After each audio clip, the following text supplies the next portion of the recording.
இன்றைய பதிவு மகா சிவன் ராத்திரியை பற்றி. 12 மாதங்களில் மாசி மாதம் வருகின்ற சிவன் ராத்திரி அப்படிங்கிற பெயர் வந்ததற்கு காரணம் சிவபெருமானுடைய மனைவி பார்வதி தேவி தாயார் தான் காரணம்.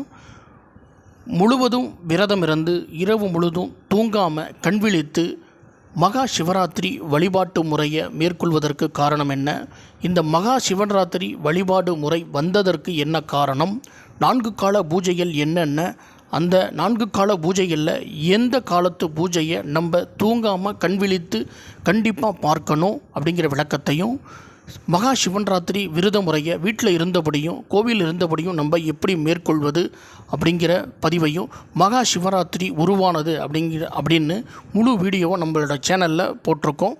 அந்த பதிவிட்ட வீடியோவை பார்த்து இந்த விரத முறையை கண்டிப்பாக நீங்கள் மேற்கொண்டு சிவபெருமானுடைய அருளை பெறணும். இது போன்ற ஆன்மீக வீடியோக்கள் அனைத்தையும் பார்ப்பதற்கு நம்முடைய Om Temple World YouTube channel like பண்ணுங்கள், ஷேர் பண்ணுங்கள்.